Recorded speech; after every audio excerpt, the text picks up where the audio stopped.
Sosok aktris Feby Febiola beberapa tahun yang lalu sempat menjadi sorotan publik. Hal ini lantaran Feby Febiola dituding sebagai pelakor setelah ketahuan berpacaran dengan musisi sekaligus penyanyi Franky Sihombing. Seperti diketahui, Feby Febiola menjalin hubungan asmara dengan Franky Sihombing saat pria tersebut masih menjadi suami dari Luciana Nova Putong.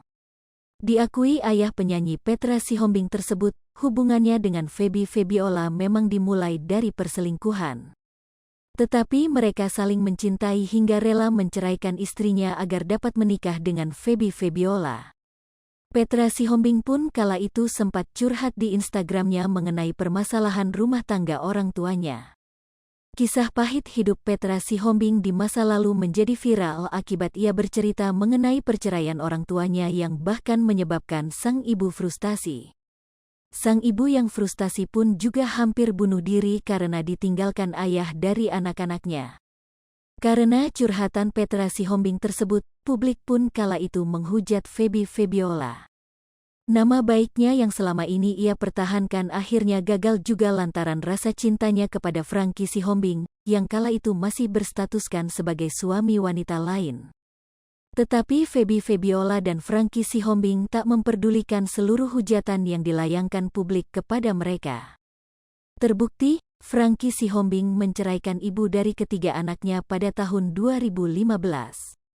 Lalu pada tanggal 22 Januari tahun 2016, pria yang juga dikenal sebagai penyanyi lagu rohani Kristen itu pun resmi menikahi Feby Febiola.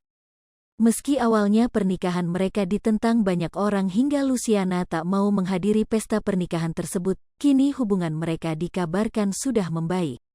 Dalam pengakuannya saat jadi bintang tamu dalam acara Rumpi, Feby Febiola mengatakan hal itu ia publikasikan agar publik mengetahui bahwa hubungannya dengan mantan istri suaminya itu telah membaik.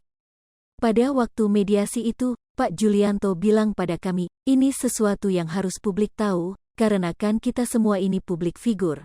Tutur Feby Febiola dikutip dari YouTube channel Trans TV Official, Rabu, tanggal 14 Desember tahun 2022. Supaya ada pembersihan nama juga gitu ya, terus juga orang-orang tahu kita sudah baikan dan kita bisa melangkah ke step yang baru, lanjutnya. Diakui Feby, proses maaf itu memang berjalan cukup lama. Bagaimanapun luka di masa lalu itu sangat mendalam hingga sulit bagi Luciana untuk menyembuhkannya. Jadi waktu itu Kak Nova lagi belajar juga sama Pak Julianto, kebetulan juga ini, emang Tuhan sudah atur ya, nah kita ketemu di acara yang sama yang pembicaranya Pak Julianto, tutur Feby. Setelah itu Pak Julianto ngomong ke kita, sepertinya Kak Nova sudah mau nih memaafkan, saya bilang bener nih, lanjutnya. Setelah tahu bahwa mantan istri suaminya sudah mulai memaafkannya, Feby pun ingin berjumpa secara langsung dengan Luciana. Tetapi diakui Feby, kala itu dirinya sangat gugup karena takut ditolak oleh Luciana. Karena itu Feby Febiola pun berdoa agar proses pertemuan itu dapat berjalan dengan lancar. Sebelumnya kita berdoa, karena memang nervous, gugup, terus kan takut banget ditolak, kalau tiba-tiba nanti dijudesin gitu, ungkap Feby. Kini setelah berdamai, aktris berusia 44 tahun itu mengaku hubungannya dengan Luciana Nova Putong sudah terjalin dengan baik. Bahkan jika Luciana Nova Putong berkunjung ke Bali, Feby Febiola mengaku mereka akan selalu menyempatkan waktu untuk bertemu. Hai pemirsa Sri Popo TV, jangan lupa komen, like, dan subscribe, serta tonton terus berita-berita terupdate lainnya